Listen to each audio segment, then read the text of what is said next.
What's up guys, Official here, I hope you're doing well.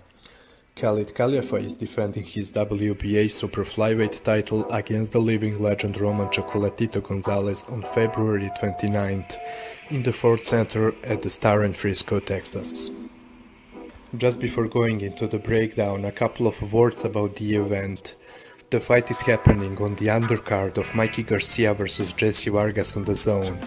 In my opinion, it is a very good card, with Joseph Parker, who is supposed to fight there, but his fight is still pending and his possible opponent hasn't been announced yet, but Parker belongs around the top 10 best heavyweights in the world today.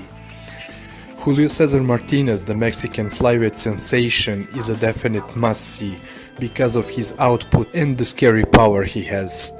Besides that, he has the offensive skills to put his power to use.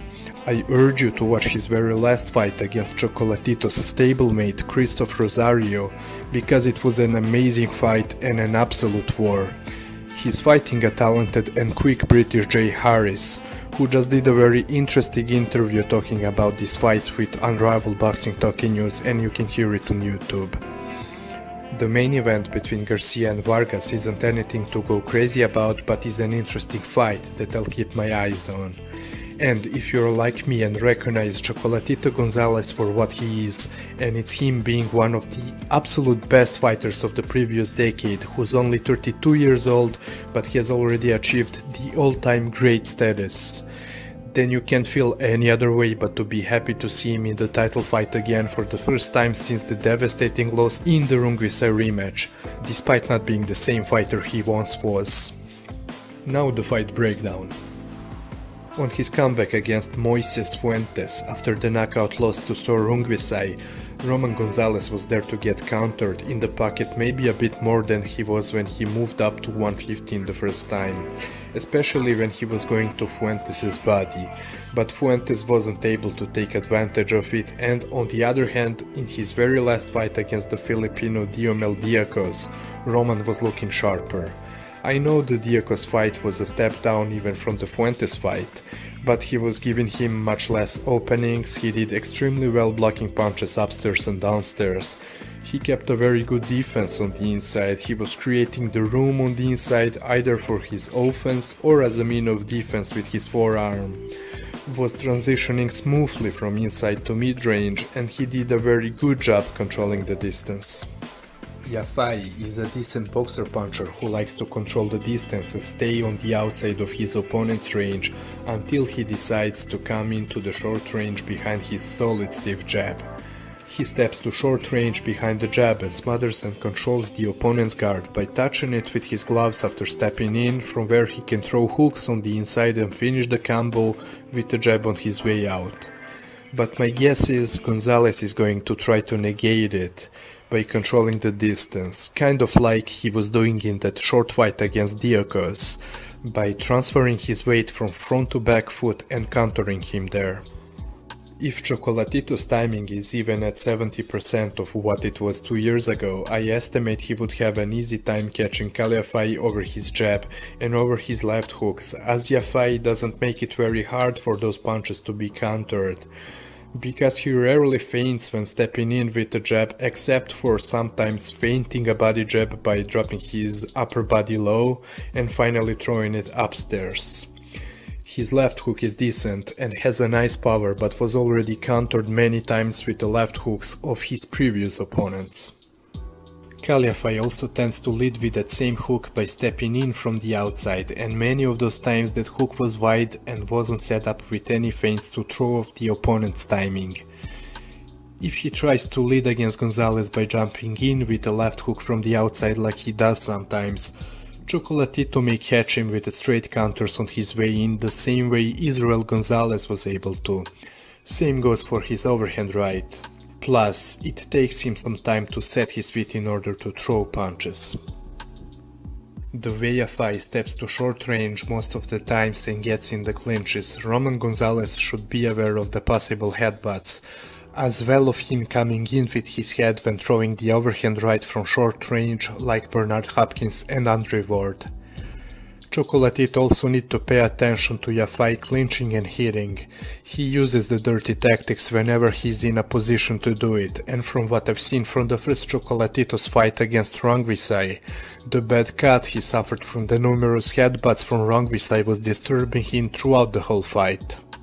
As I said, Kal Yafai's left hook has a good power, but he also lands it on the back of the head a lot and has nice sneaky headbutts as well. He tends to get physical and is constantly looking to step in on the inside to smother his opponents and even push them back to throw them off balance. In fact, he really strikes me as someone really inspired by Ward. Another similarity between him and Ward are holding and hitting, and not shying away from throwing the blatant low blows. He even dropped David Carmona twice with low blows. He's a really dirty fighter who likes to play the mental games in the ring as well to get his opponents out of their game plan. He cheats and uses the illegal tactics as much as the referee allows him to use them. Kal Yafai is a solid textbook fighter, but he can be described as stiff and as what Mayweather would characterize as a straight up and down no special effect type of fighter. He has a nice high guard defense, but if he keeps covering up too much, he may be outworked or hit to the body. When he's not operating from close, he likes to control the distance and step out of range, but doesn't counter very often when doing so. He's very well physically prepared and doesn't guess, and while analyzing his fights I wasn't sure if Chocolatito would be able to stop him, because it seemed to me he has a solid chin. Which probably is the case, but when I saw his fight against David Carmona, where Carmona managed to wobble him and hurt him bad, it made me wonder what Gonzalez would be able to do to him if he was in Carmona's place, and he will be soon on February 29th. Carmona hurt him in the first round with a short counter left hook right after being dropped, and another time still in the same round, that time with the looping overhand right. Yafai also tucks in his chin pretty well, but I can see quite a few scenarios how Chocolatito could hurt him. Despite his good and tight high guard, he's vulnerable to the opponents finishing their attacks with a looping right hand around his guard after going to his body, especially when finishing their combos to the body with the uppercut before the looping right hand upstairs. That may be a very good weapon for Chocolatito, especially since he likes to use the angles by sidestepping with his right foot. And all you have to do is go and see his fight against Bran Viloria, which was a total battery. Constant angles are giving Yafai trouble and are preventing him from taking off his offense, because he needs to sit down on his punches and is not able to throw them on the move. The Viloria fight could be used as an example for a couple of other things that Chocolatito does or used to do so good that would trouble Cal, and those are following. Yafai had a very tough time against Israil Gonzalez when Israil let his hands go while stepping back or around Yafai, who would hide behind the tight guard. Yafai wasn't able to get off his punches because of that extra steps Israil was taking during his bursts. Jimenez gave him the same problems as well, especially with the uppercut when stepping to the side.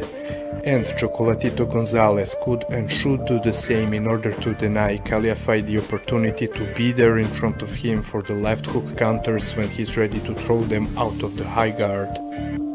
On the other hand, Kal Yafai would be probably looking to weather Roman's combos behind his high guard and counter him with one or two pieces, especially since Gonzalez isn't afraid to throw very long combos at close mid-range. Although the danger of Yafai countering Gonzalez when he's throwing his 5, 6, 7, 8 piece combos exists, he's not really actively looking to counter all the time, and for most of the times Yafai is usually initiating his offense on his own, and I saw many moments where he didn't or was not able to react and counter when he was in the position to do so. And even Jimenez's coach saw the same thing and told it to Jimenez in between the rounds. Another thing Israil had success with was finishing his attacks with the stiff jab upstairs. Yafai sometimes circles to his left and while changing the direction throws the left hook that is too wide and could be countered by the straight right hands of a fighter like Gonzalez. Also, if David Carmona was hitting him with a lot of body shots on the inside, it means that Chocolatito with his great body work would be able to do so too. The downside for Chocolatito is that Khalid Kal Yafai is his most serious opponent in a long time, and Roman is not the same fighter he was a couple of years ago. His prime finished around the time he came to HBO, but despite it, he wasn't looking bad at all in his last 2 fights, and wasn't looking like a shot fighter. Although the last fight lasted too short, and he wasn't fighting a top-level opponent neither, so it couldn't tell us everything about his current form. Despite this being his first serious fight since his loss to Ruiz, Roman Gonzalez is still a slight favorite, and I agree with the bookmakers. With the unknowns about this fight, it isn't very easy to predict if it's going to go to scorecards or is Chocolatito going to be able to stop him.